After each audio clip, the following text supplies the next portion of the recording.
नमस्कार दोस्तों, आप सभी का स्वागत है हिंदी ज्ञान भंडार में। आज हम आपके लिए लेके आए हैं यूपी लेखपाल के लिए समान हिंदी का प्रैक्टिस सेट। हम अपने प्रैक्टिस सेट सीरीज में उन्हीं प्रश्नों को लेते हैं जिस टाइप के प्रश्न परीक्षा में बार बार पूछे जाते हैं, जिस कारण से यह वीडियो आपके लिए बहुत ही यूजफुल होने वाला है। इसको बिना स्किप किए अंत तक पूरा देखिएगा और वीडियो पसंद आने पर वीडियो को लाइक और शेयर जरूर से करिएगा। तो चलिए आप शुरू करते हैं। हाँ, तो पहला प्रश्न देखिए, कह रहा है अपेक्षा का विलोम बताइए। ऑप्शन है निंदा, अनुपेक्षा, उपेक्षा और तिरस्कार। तो देखिए, जो अपेक्षा का विलोम होता है ना, वो होता है उपेक्षा। ऑप्शन सी वाला सही हो जाएगा। चलिए अगला प्रश्न देखते हैं। प्रश्न संख्या 2 कह रहा है कौन सा वाक्य शुद्ध है। मतलब नीचे 4 ऑप्शन दिए गए हैं, उसमें से आपको शुद्ध वाक्य को पहचानना है। पहला ऑप्शन है रागिनी अपने आप चली गई, रागिनी खुद से चली गई, रागिनी अपने से ही चली गई, रागिनी आपके आप चली गई। देखिए, जो इसमें शुद्ध वाक्य है ना, वो है ऑप्शन ए वाला, रागिनी अपने आप चली गई। ये वाक्य शुद्ध है और बाकी ये तीनों अशुद्ध हैं। तो ऑप्शन ए वाला सही हो जाएगा। अगला प्रश्न देखिए, प्रश्न संख्या 3 कह रहा है अशुद्ध वाक्य छाटिए। देखिए, ऊपर था शुद्ध वाक्य छाटना था, अब इसमें आपको अशुद्ध वाक्य छाटना है। कौन सा गलत है वो छाटना है। पहला ऑप्शन क्या कह रहा है कि इसके बाद क्या हुआ, मेरे पास केवल एक घड़ी है, मेरा चश्मा तुमसे अच्छा है, तुम सबसे सुंदर हो। तो देखिए, जो इसमें ऑप्शन सी वाला है ना, मेरा चश्मा तुमसे अच्छा है, ये अशुद्ध है, बाकी तीनों शुद्ध है। देखिए क्या कह रहा है, तुलना, चश्मा की तुलना इंसान से नहीं हो सकता है। कह रहा है मेरा चश्मा तुमसे अच्छा है, इसलिए यहाँ पे यह शुद्ध ही है। ऑप्शन सी वाला सही हो जाएगा। चलिए अगला प्रश्न देखते हैं। प्रश्न संख्या 4 कह रहा है मैंने यह कुर्सी 100 रुपये की खरीदी है। इस वाक्य में दोष है। मतलब इस वाक्य में जो अशुद्धि है, जो दोष है, वो कौन सा दोष है, किस टाइप का दोष है।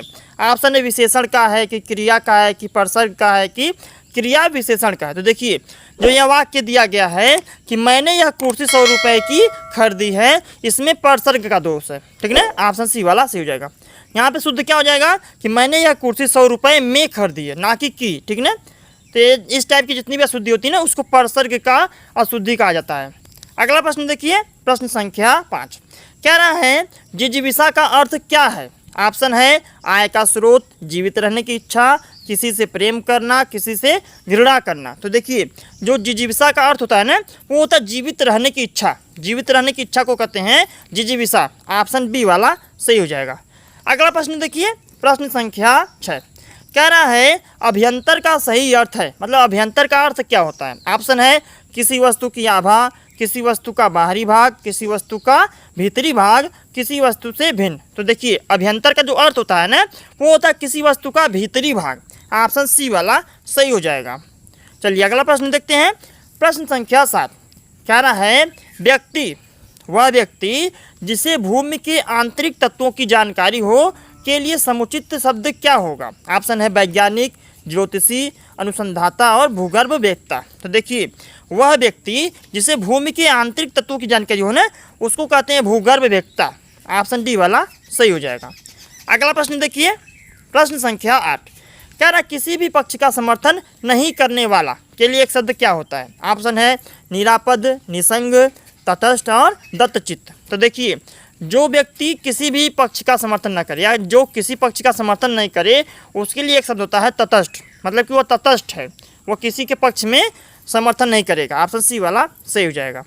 अगला प्रश्न देखिए, प्रश्न संख्या 9 कह रहा है जिसमें अपमान का भाव हो वह हंसी क्या कहलाती है। ऑप्शन है हास, परिहास, व्यंग और उपहास। देखिए, वह हंसी जिसमें अपमान का भाव हो ना, उसे कहते हैं उपहास। नहीं, लोग कहते हैं अरे वो उसका उपहास उड़ा रहा था। मतलब उसको अपमानित करके लोग जब हंसते हैं, मजाक उड़ाते हैं, तो उसको उपहास कहा जाता है। ऑप्शन डी वाला सही हो जाएगा। अगला प्रश्न देखिए, प्रश्न संख्या 10 कह रहा है रसोई, रसोई शब्द का तत्सम है। रसोई शब्द का तत्सम है पूछ रहा है। ऑप्शन है रुक्षता, रक्तिका, रसोई और रसवती। तो जो रसोई शब्द का तत्सम होता है ना, उसे कहते हैं रसवती। ऑप्शन डी वाला सही हो जाएगा। अगला प्रश्न देखिए, प्रश्न संख्या 11 कह रहा है कौन सा शब्द तत्सम नहीं है। ऑप्शन है घृत, अतिन, दुग्ध और आंसू। तो देखिए, जो आंसू शब्द है यह तत्सम नहीं है, बल्कि क्या है, तद्भव है। ऑप्शन डी वाला सही हो जाएगा। अगला प्रश्न देखिए, प्रश्न संख्या 12 कह रहा है प्रयोग की दृष्टि से क्रिया विशेषण का भेद नहीं है। ऑप्शन है साधारण क्रिया विशेषण, संयोजक क्रिया विशेषण, अनुबद्ध क्रिया विशेषण और परिमाणवाचक क्रिया विशेषण। तो देखिए, आपका जो साधारण क्रिया विशेषण है ना, ये भी भेद है, संयोजक क्रिया विशेषण भी भेद है, और अनुबंध क्रिया विशेषण भी प्रयोग की दृष्टि से क्रिया विशेषण का भेद है। जो आपका परिमाणवाचक क्रिया विशेषण है ना, ये प्रयोग की दृष्टि से क्रिया विशेषण का भेद नहीं है। ऑप्शन डी वाला सही हो जाएगा। अगला प्रश्न देखिए, प्रश्न संख्या 13 कह रहा है रूप की दृष्टि से निम्न में से कौन सा क्रिया विशेषण का भेद नहीं है। ऑप्शन है मूल, यौगिक, स्थानीय और साधारण। तो देखिए जो आपका रूप की दृष्टि से क्रिया विशेषण का भेद है ना, वो आपका साधारण वाला नहीं है, और बाकी मूल, यौगिक, स्थानीय तीनों हैं। ऑप्शन डी वाला सही हो जाएगा। अगला प्रश्न देखिए, प्रश्न संख्या 14 कह रहा है थोड़ा धैर्य रखो सब ठीक हो जाएगा। वाक्य में किस प्रकार का क्रिया विशेषण है। ऑप्शन है यौगिक, साधारण, परिमाणवाचक और स्थानीय। तो देखिए कह रहा है थोड़ा धैर्य रखो, जैसे थोड़ा हो गया, बहुत हो गया, ये सारे जो क्रिया विशेषण हैं ये परिमाणवाचक क्रिया विशेषण के अंतर्गत आते हैं। ऑप्शन सी वाला सही हो जाएगा। अगला प्रश्न देखिए, प्रश्न संख्या 15 कह रहा है निम्न में से कौन सा शब्द अविकारी नहीं है। ऑप्शन है हाथी, यहाँ, इधर, उधर। देखिए आपका यहाँ, इधर, उधर, ये तीनों शब्द आपके अविकारी शब्द हैं। जो हाथी शब्द है ना, ये आपका विकारी शब्द है। ऑप्शन ए वाला सही हो जाएगा, ये आपका विकारी शब्द नहीं है। अगला प्रश्न देखिए, प्रश्न संख्या 16 कह रहा है समझ का तत्सम है। मतलब समझ शब्द क्या है, तद्भव है, इसका तत्सम क्या है वही पूछ रहा है। ऑप्शन है बोध, स्मरण, संबुद्धि और संस्मरण। तो देखिए जो समझ है ना, समझ का तत्सम होता है संबुद्धि। ऑप्शन सी वाला सही हो जाएगा। अगला प्रश्न देखिए, प्रश्न संख्या 17 कह रहा है किस वाक्य में क्रिया भूतकाल में नहीं है। ऑप्शन है वह पढ़ रहा था, उसने पढ़ाई की थी, वह पढ़ने वाला है, उसने पढ़ाई कर ली थी। तो देखिए वह पढ़ रहा था ये भी भूतकाल में है, उसने पढ़ाई की थी ये भी भूतकाल में है, और उसने पढ़ाई कर ली थी ये भी भूतकाल में। जो ऑप्शन सी वाला है ना, वह पढ़ने वाला है, ये आपका ऑप्शन सी वाला सही हो जाएगा, क्योंकि यह भूतकाल का नहीं बल्कि भविष्य काल का है। अगला प्रश्न देखिए, प्रश्न संख्या 18 कह रहा है मोहन उठकर बाहर जाओ, फूल ले आओ। इस वाक्य में बाहर किस प्रकार का शब्द है। जो बाहर शब्द का प्रयोग हुआ है वो क्या है। ऑप्शन है संज्ञा है, कि विशेषण है, कि अव्यय है, या क्रिया विशेषण है। तो देखिए जो आपका बाहर शब्द है ना, ये आपका क्रिया विशेषण है। देखिए क्रिया विशेषण क्या होता है, जो क्रिया की विशेषता बताए। तो क्रिया क्या है, जाना, जाना क्रिया है। तो कह रहा बाहर जाओ, मतलब बाहर जाना की विशेषता बता रहा है ना, बाहर जाओ। तो इसलिए यहाँ पे जो बाहर शब्द है वो क्रिया विशेषण है। ऑप्शन डी वाला सही हो जाएगा। अगला प्रश्न देखिए, प्रश्न संख्या 19 कह रहा चिड़िया आकाश में उड़ रही है। वाक्य में जो उड़ क्रिया है वो किस प्रकार की है। ऑप्शन है सकर्मक, अकर्मक, यौगिक और संयोजक। तो देखिए जो आपकी क्रिया है ना उड़ रही में उड़, वो उड़ क्या है, आपकी अकर्मक क्रिया है। क्यों, क्योंकि चिड़िया आकाश में उड़ रही थी। हमने सकर्मक अकर्मक की वीडियो में पूरा संस्पर्श क्लियर किया था कि जब ऐसी क्रिया देखें आप जिसका जोर सीधा सीधा कर्ता पे पड़े, ठीक ना, वो अकर्मक क्रिया होती है, और जिसका जोर जिस कर्म पे पड़े वहाँ पे सकर्मक क्रिया होती है। ऑप्शन बी वाला सही हो जाएगा। यहाँ पे कौन सी क्रिया है, अकर्मक क्रिया है। यदि आपको इसमें कोई भी कन्फ्यूजन हो तो आप हमारा सकर्मक अकर्मक वाला वीडियो देख लीजिए, आपका सारा कन्फ्यूजन दूर हो जाएगा। अगला प्रश्न देखिए, प्रश्न संख्या 20 कह रहा है उमा नौकर से दूध मंगवाती है। वाक्य में कौन सी क्रिया है। ऑप्शन है प्रेरणार्थक, सहायक, अकर्मक और सकर्मक। तो देखिए ऐसी क्रिया जहाँ पे कर्ता खुद कार्य न करके किसी के लिए कार्य करने के प्रेरित करे, किसी से कार्य करवाए, तो वहाँ पे प्रेरणार्थक क्रिया होती है ना, किसी को कार्य करने के लिए प्रेरित करता है, प्रेरणा देता है। यहाँ पे क्या करी, उमा खुद कार्य नहीं करी, उमा करता है खुद कार्य न करके वो क्या करी, नौकर से दूध मंगवाती है, दूसरे से कार्य करवा रही है, इसलिए यहाँ पे प्रेरणार्थक क्रिया हो जाएगी। ऑप्शन ए वाला सही हो जाएगा।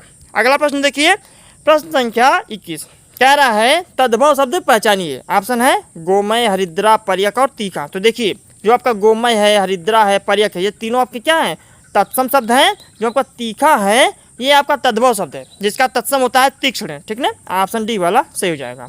अगला प्रश्न देखिए, प्रश्न संख्या 22 कह रहा है युयुत्सु का अर्थ है।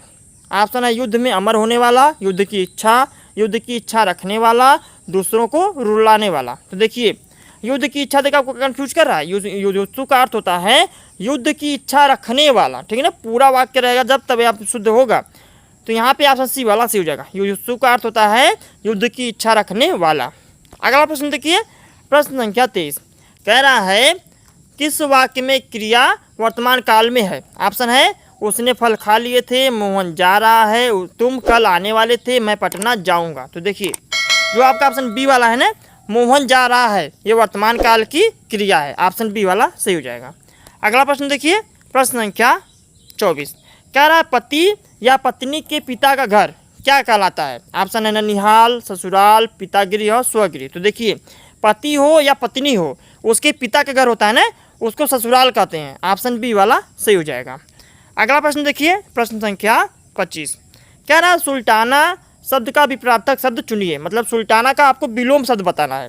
ऑप्शन है निपटाना, मिटाना, पलटाना और उलझाना। देखिए जो सुल्ताना शब्द होता है ना, सुल्ताना का विपरीतार्थक शब्द होता है उलझाना। ऑप्शन डी वाला सही हो जाएगा। उलझाना का विपरीत होता है सुल्ताना। और एक प्रश्न है आपके लिए जिसका उत्तर आपको कमेंट करके देना है। आपका प्रश्न क्या है? आपका प्रश्न है लघु का विलोम बताइए। ऑप्शन है बड़ा, भारी, गुरु और वजन।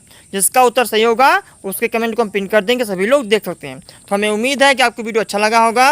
यदि वीडियो अच्छा लगा हो तो वीडियो को लाइक कर दें और अपने फ्रेंडों के साथ इसे शेयर भी कर दें, क्योंकि ज्ञान बांटने से ही ज्ञान बढ़ता है। और हमारे सभी अपडेट को पाने के लिए हमारे चैनल हिंदी ज्ञान भंडार को सब्सक्राइब करके बेल आइकन दबाना न भूलें। यदि आपको इसकी PDF चाहिए ना, PDF पाने के लिए आप हमारे टेलीग्राम चैनल हिंदी ज्ञान भंडार को ज्वाइन कर लीजिए, जो कि बिल्कुल निःशुल्क है। तो मिलते हैं अगले वीडियो में, तब तक के लिए धन्यवाद। Thanks for watching.